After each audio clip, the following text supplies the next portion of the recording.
Hello, and welcome to this week's special edition of IE News. Today, we have an in-depth look at the new animated feature, Hotel Transylvania, an exciting look into college career day, and a romantic top 10. We also have our second panel discussion on the AMC hit series, The Walking Dead. All this and more coming up right after this.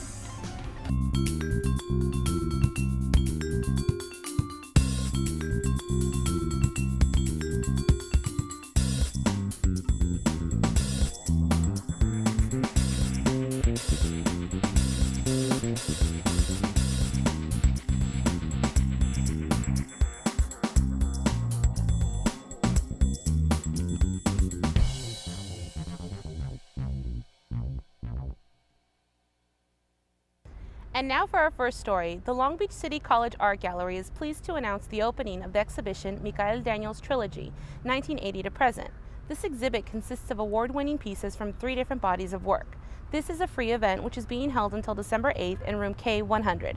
Hours for the gallery are Monday through Thursday, 9 a.m. to 3 p.m., Saturdays, 10 a.m. to 2 p.m., and Tuesdays and Wednesdays from 6 p.m. to 7:30 p.m. For more information, please call 562-938-4815. The Long Beach City College Workforce Development Unit recently announced the launch of its new Harbor Truck Driver Training Program. This comprehensive train-to-work program will include the collaboration of HTA companies, drivers, and terminal operators at both the ports of Long Beach and Los Angeles. This will directly address the region's workforce shortage for licensed short-haul truck drivers. For more information regarding this, please call 562-938-3218. The Foster and Kinship Care Education Program of Long Beach City College will present a free movie night at the Pacific Coast campus. It will be held on November 29th from 5 to 8 p.m. Refreshments will be served. For more information, call 562-938-3144. Director Tom Dustman and his jazz pop groups present their annual holiday concert series in the auditorium at 7:30 p.m. This entertaining concert includes jazz, pop, and holiday favorites. Tickets are $10 for general admission and $5 for students, staff, and seniors. The upcoming concert, Holiday Fantasia, will feature the Long Beach City College Wind Symphony and the Wind and Brass Ensemble. It will begin at 2 p.m. in the LAC Auditorium. The concert will be conducted by Brian Hamilton and will include Carol of the Bells, Auld Lang Syne, and many more. For more information, contact 562-938-4353. Stay tuned because we'll be back with more IE News right after this. Now that I got your attention, do you want to make movies or be a radio DJ? Yeah! I thought so. Well, come check out Long Beach City College's radio and TV department. Hey, stop playing with those buddies and get to class, young man. No, not that class. Here at LBCC, we have hands-on training, so ditch that boring lecture. Here we'll teach you state-of-the-art equipment, and in no time, you'll have the right tools to make your very own movie.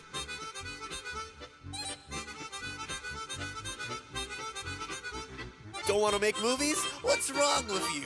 Well, you could be a radio DJ and learn all those crazy soundy stuff. Interested? Then check out our website or call. Look at you now. It looks like you're on your way to being the next Steven Spielberg. Welcome back. Now let's go to Monica with a movie review for the new animated film, Hotel Transylvania. This is Monica Bundy with your IE News movie review. Today I will be reviewing a new animated Halloween-themed movie called Hotel Transylvania. The PG feature was directed by Gennady Tartakovsky, who is known for some famous cartoons such as Powerpuff Girls, Dexter's Laboratory, and Samurai Jack. The animated film has well-known actors doing voiceovers such as Adam Sandler, Andy Samberg, Selena Gomez, and Kevin James. The plot is based upon a hotel that Count Dracula made strictly for monsters to stay at with no humans allowed. The twist is that Count Dracula's daughter is curious to what humans are like. Dracula does everything in his power to protect her from the humans, but when a human visitor comes to the hotel, everything becomes chaotic. I give this movie 4 stars out of 5. It's the perfect movie for all ages and will definitely bring laughter. For your IE News, this is Monica Bundy. Thanks, Monica. Now let's go to Mallory Jackson and Andrea Stepter in the radio studio to give us a lovely top 10. This is Andrea Stepter and Mallory Jackson, here with your IE News Top 10 Music Countdown. This week we're giving you the best love songs. At number 10, Marvin Gaye, Let's Get It On. At number 9, Etta James, At Last. Coming in at number 8, we have Keith Sweat, Nobody. And at number 7, Aaliyah, Rock the Boat. At number 6, Jesse Powell, With You. At number 5, Jackson 5, Never Can Say Goodbye. Coming in at number 4, we have Frank Ocean, I've Been Thinking About You. And at number 3, Neil, Let Me Love You. At number 2, Biz Markie, Just a Friend. And at number 1, Chris Brown, With You. Be sure to tune in to the 2 Long Beach City College radio stations, kcty.org and klbc.org. This was Mallory Jackson and Andrea Stepter with your IE News Top 10 Countdown. Make sure you keep the love. Woo! Thanks, Andrea and Mallory. IE News will be right back after this short break.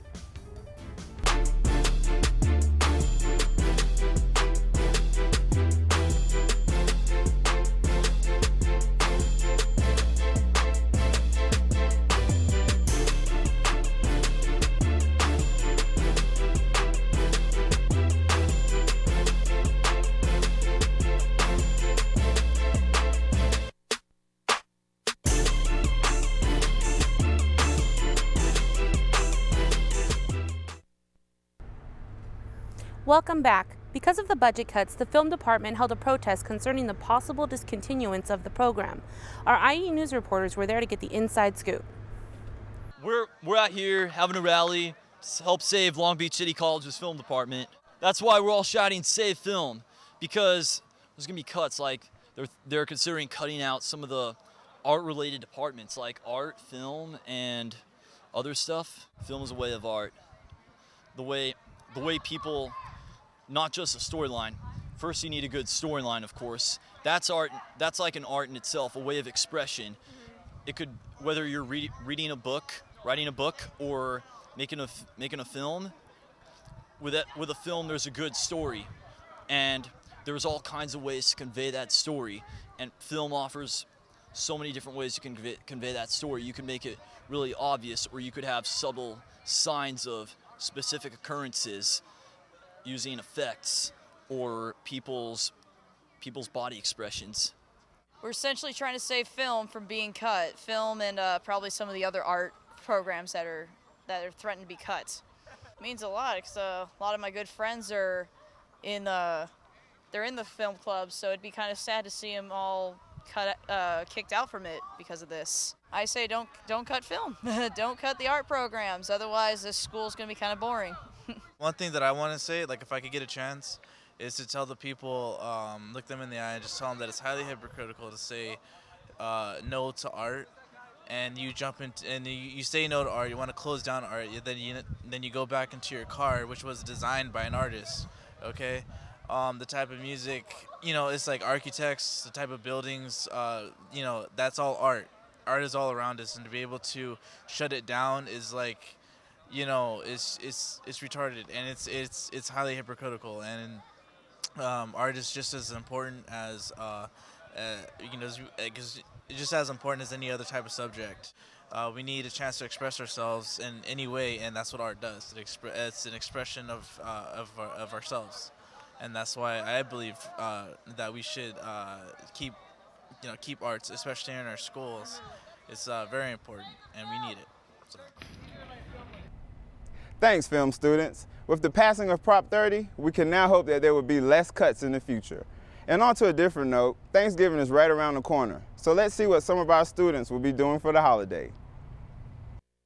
This Thanksgiving, I'm gonna spend it with my family, eat a bunch of turkey, mac and cheese, mashed potatoes, and hopefully go to Disneyland, get some presents, I am going to be sitting at the table, eating turkey, and hopefully my belt won't have to get any larger. Basically, Thanksgiving, I spend a lot of time with my family.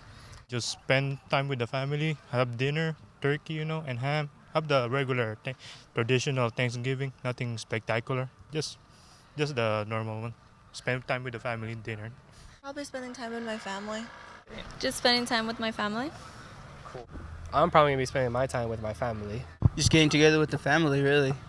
Be with the family. Just family. Getting together with family. Probably gonna spend it with my boyfriend's family.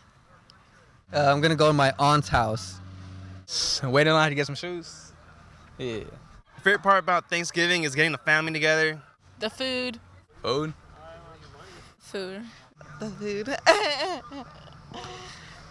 Favorite Thanksgiving food gotta be ham. Yeah. Ham.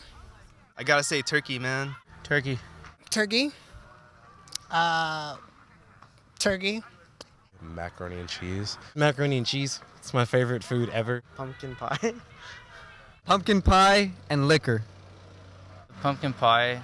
Mashed potatoes. The mashed potatoes and the bacon-covered asparagus. Well, I'm Mexican, so we usually just eat tamales. The vegetables are my thing for Thanksgiving. I know, it's not normal. Cranberry sauce? Does cranberries count? Cranberry sauce? Yes, and cranberry sauce. I am thankful for having my family united. Oh, I'm thankful for living. Every day that I live, having my family and their support. I'm thankful for my life in general. I'm thankful for every day I get to live, man, because some people don't. So when I wake up every day, it's a good day. Same thing, basically, being around. I'm thankful for being able to go to school. Thankful for my family. Still being alive. And my life. Thanks, LBCC. I'm planning on spending my Thanksgiving with the family and eating lots of turkey. Don't go anywhere. There's more IE news right after this.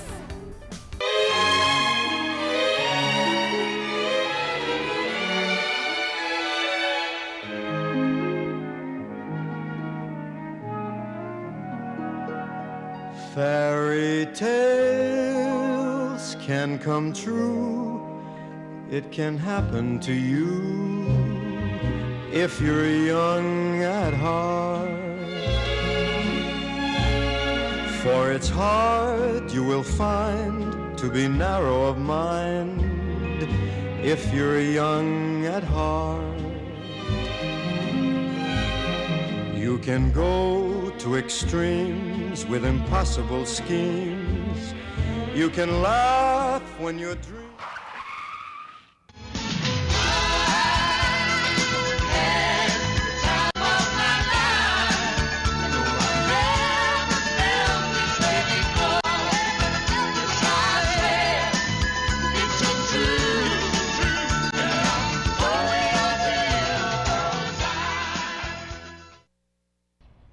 Welcome back. Let's go to Monica Bundy, who got an inside look at the annual College Career Day. Hi, I'm Monica Bundy with IE News. Today we have College Career Days, where a lot of different colleges came out to support and promote their schools to our Long Beach City College students. Let's go take a look to see what's going on. Long Beach City College students had great opportunities today to meet up with a wide variety of colleges. Colleges such as Cal State LA, Cal State Fullerton, UCLA, Trinity Law School, and many, many more. Students came down and spoke with colleges to ask any questions concerning their schools, such as financial aid. Well, the financial aid application is the standard FAFSA form that everybody fills out. So that's the first thing that students have to do during the application process.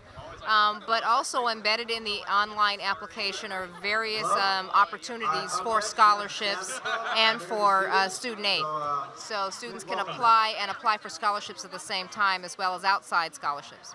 We offer a whole financial aid assistance program, and it's the same as most schools, where you apply first for your FAFSA and then you're considered for grants and loans. And we also offer scholarships specifically just for students transferring from community colleges. What requirements were needed to qualify for transfer? So to transfer into Cal State Fullerton, students are going to need 60 transferable units. 30 of those are going to be in general education courses, all with a C or better. And we also have to be in good academic standing with the school that you're transferring from. In order to get accepted to Trinity Law School, you have to have an LSAT of 148. The LSAT is a law school admission test. You have to have a 3.0 and either associate's degree or 60 units.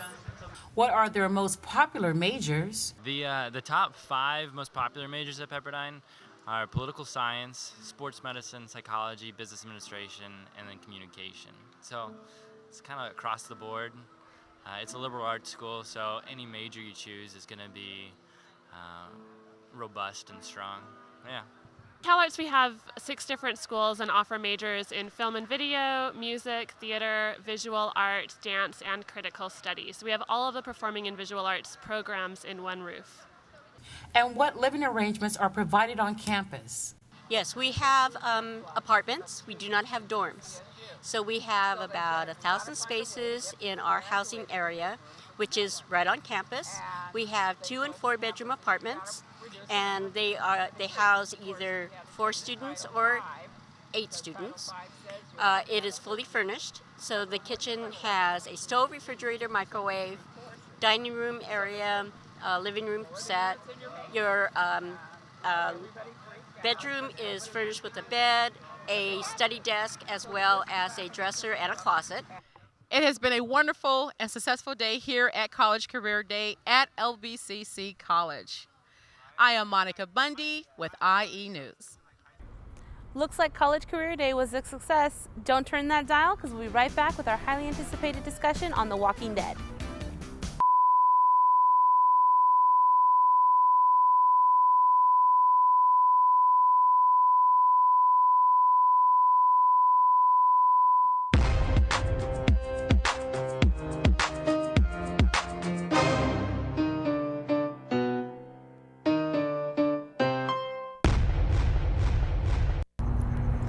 Hello and welcome to our second edition of our Walking Dead panel discussion. So let's start off by introducing our new guest, Ralph Pearson Jr., an avid Walking Dead watcher. And to his right, we have the internet's David Nieves, a comic book writer and a genius. To my left, I have Barry O'Con, my co-host, and my name is Drew Durnell. Are you satisfied with his return? Well, like his character? Yeah, I mean, we saw a different version of the character, and it kind of accounts for the whole time we haven't seen him, and it's going to be really interesting as the rest of the season goes on to learn like how he pretty much got tamed by the governor. I still think he's a loose cannon, though. I think he's a good loose cannon, though, these days. Yeah. I think so. I think he switched it up. You also have the introduction of the governor. You know, a lot of the comic book fans out there are really excited about this guy. I mean, I think he brings something so good to the show because he's like this mysterious character. I mean, he's really good addition to the show. You have him killing those soldiers, which is pretty awesome. Yeah, I think the governor, David Morrissey, fits the role perfect in my opinion. I'm a reader of the books, and I know how different the look of the character was and how the sell of the character was. In the books, he's more straightforward. When he introduces you in the books, you kind of know, like, wow, this guy's out to pretty much kill you. But in the show, we got this kind of politician guy who's putting on a front, and you kind of have to suspect that he might be up to something. Is he a good guy? Is he up to something? And I really dug that about the character in this iteration. How does it kill it for you that you read the book already, or the comic books? It really doesn't. You know, because there's so many things that are different that it's refreshing for a guy like me who pretty much could have watched a straight page-for-page adaptation and gotten bored by like the second episode. But I like being able to see, like, wow, you know, I didn't see that coming. Yeah. Okay. Yeah. At the end of that episode, you see the governor sitting at this chair with some bourbon or some whiskey, and he's observing heads in a fish tank. What is up with that? Yeah. Well, the heads are still alive because those heads, he hasn't stabbed them or anything. Oh, okay. It's kind of like the brain is intact. It's kind of like Futurama with the heads in the jar, which is kind of cool. But you got to admit that whole him sitting in the chair with the bourbon, looking at the heads, pretty much as his entertainment, was like one of the ultimate supervillain moments that you'll ever see on television. Was it the heads of the army guys? One of them was the army guy. The top one, right? So, okay. Right. And I thought they had Michonne's head in there. Did you see those 2 zombie heads? Not Michonne's head, but the ones that were laying on the table. Yeah, her. Right. They were experimenting. Which, do you guys know?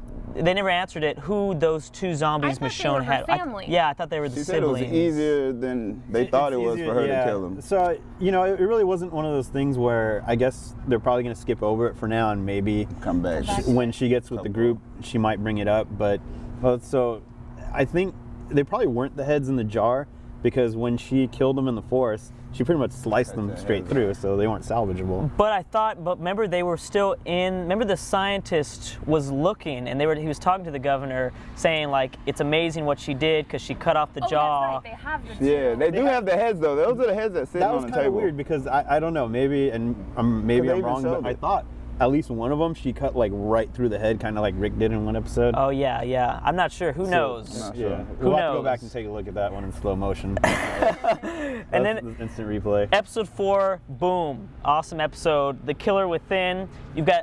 You've got the death of T-Dog, which, by the way, very depressed by because they kind of just killed him. It was kind of. But a he bad took one joke. for the team, though, man. You know? It was kind of a bad joke on the audience because you finally get a real character moment with T-Dog. He's fighting for these other For the other prisoners. guys. We get a look at his character, and then he gets killed off. You know.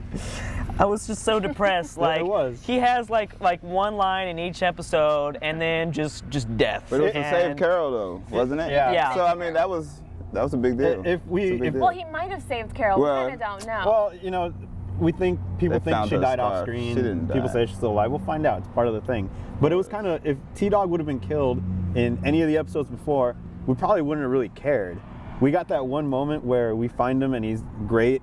So He now, almost died when he got now shot he or now he stabbed or cared something. What was it? Yeah, when you got the infection. I just love how everybody was talking about, oh, I was crying, Lori's dead. I'm like, what about T-Dog? I almost teared up a little bit on Lori's I did. death. Yeah, Just because Carl had to shoot her and she had the baby. Who cried? Who cried during that death? I watered up a little bit. I'm not I gonna was lie. crying. I'm not gonna lie. Didn't cry though. I cried a lot. It was a touching moment, and I guess like some of those deaths from a story perspective could have been a little bit jarring, and they were emotional, but I think the real payoff is what you're going to come to see like in the episode after when Rick went crazy. And this is the thing about character deaths is people can kind of say, oh, that's really good, oh no, that sucks, I shouldn't have done that, but you got to kind of wait and see what the payoff is, if it was really worth it. So we'll probably find out by the end of the season just how See deep how the baby these deaths turns were. out. Yeah. Yes. You know, it's crazy how much Carl has been growing up. Like I feel like it's just been exponentially. He's just, he's just skyrocketed, and from like a kid to just being this like ultimate. I think you got something with the sister, the daughter of. Oh yes. The little definitely. daughter. There's something going on. They there. kind of winked at each other a little bit when the old man got his leg back. Yeah. Let's ask each other now. The big question is: should we get attached to the baby as a character? I mean, do we really? I don't know. Do we think it's going to be around? Do we think that it's going to be a casualty eventually? No, I think it's going to be around. It's hard to take care of a baby in a regular world, Without food. let alone. They got some formula for it though. Now the only love story and pretty much stable couple in the Glenn. entire world is Glenn and Maggie. You know. Which I wanted to bring this up. I'm sorry. Okay. Rick is back on the market, ladies. Who is going to be the next character that play that love interest It'll be of a new Rick? character, somebody You we think haven't so? met yet. What about Andrea? I feel like they're building up for that. She's though. already been with Shane. Rick's already been Eskimo Brothers with the Lori thing and Shane. So I don't think he's gonna want to touch any more used cars. Anybody in the group? Nobody in the group. I don't think it's gonna be a new person. Okay, I can see that because they have to bring in someone. I mean, there's got to be Yeah, for someone sure. that they bring in. It's gonna for, be a while though before you even see any of that because he's got to deal. I mean, like with the at the end of the last episode when he answers the phone, he's gonna be crazy, and What's so that about? you know it could either be Carol or it could be he went crazy and that's his wife. And pretty much the phone is just totally imaginary. That's what I was thinking. I'm thinking he's going a little psychotic. I feel like it's just going to be, because remember how like before that scene he hears a baby crying and he starts hearing like weird noises and then he hears the phone ring and he picks it up. I feel like it's just all in his head. I think he's going to have a conversation with Lori. And that's the way it goes in the other stories, and we'll see if they go that route because it makes sense to push that character into this. He's got to go deeper into his depression and then come out of it and be a better leader or a better survivor at the end. In the sneak peek, they said, you hear Rick on the phone. He says, "We're dying here." I thought that was interesting. I'm pretty sure he's talking to Lori, but I don't know. Who knows? Could be Carol. Could be a lot of different people. I think it's somebody from the government. I think the government has something to do with the whole thing. Like it could be AT&T calling to collect the bill. Maybe they're still around. So now that who do you think's gonna die next? And that's the cool thing about this show is there's always new deaths and just out of nowhere, who will be the next big death? I feel like one of the sisters, either Maggie or Beth. I feel like Beth might go next. I don't think that would be a big death. I think if any major character is going to die, I think it's gonna have to be a sacrifice play for Andrea. I think she's either gonna have to, or she sides with the governor, or Michonne. She falls deeper into the Kool-Aid, or she pulls out of it and she sacrifices herself to save the group. What do you think is gonna happen between Merle and Daryl when they finally meet back up? I can't call that. I think Merle's pissed off at him a little bit. He wants to find him to make sure he's alive, but still want to give him a little piece for leaving him behind. Maybe he wants his antibiotics back from the class. Last question, guys. So they've got 3 more episodes left. They're going to take a break and they're going to come back in the spring. What do each one of you guys think? What do you think the next 3 episodes are going to go from here? Ralph, what are you thinking? I feel like the governor's going to come about and we're going to find out what his purpose is and what he's chasing after. Okay. As far as that. Nice. I think we'll get an idea of what the governor's Nazi scientist doctor is working on. But I think by the end of it, we're going to have it set up to where these 2 groups are going to collide in the spring, where we see like they're going to war. Yeah, because we've been following 2 separate stories, and I feel like... Yeah, once he sees how good the prison is and how much better of a setup that would be than Woodbury, he's going to want to take it. Yep, exactly. Burial? That's what I was thinking too, because we've been watching these 2 separate stories, and then all of a sudden I feel like something's going to happen where they both kind of intertwine and collide, and then Rick and then the governor are going to have this new rivalry. I think those are the 2 big villains in the next. Awesome. Well, I guess that's a good place to wrap it up, guys. We'll do one more Walking Dead panel discussion for the mid-season finale. And yeah, thank you guys for coming. Thank you. My name is Drew Darnell for IE News. Thanks, Drew. We'll be right back with more IE News right after this.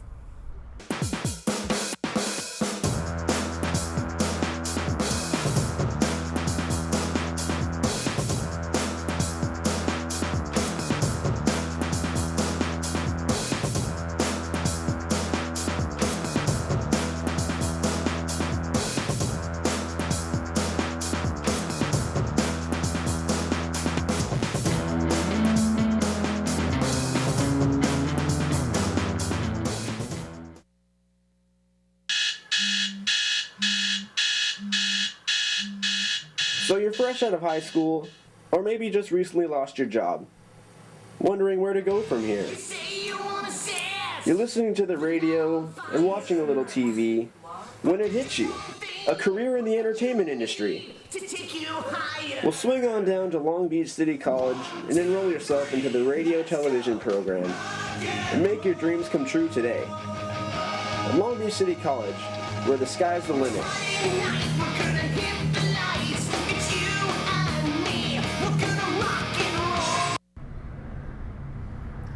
Thanks for tuning in to this week's episode of IE News. We have one last show before the semester ends, so don't miss it. There are plenty of opportunities here at Long Beach City College. The radio and television department invites you to join our team. If you're interested in becoming a member of our news team to produce great television, please call us here at 562-938-4892. We're going to leave you with a student-produced music video courtesy of our music video production class. I'm Ralph Pearson Jr. And I'm Lorena Martin. Happy Thanksgiving, and thanks for watching. Thank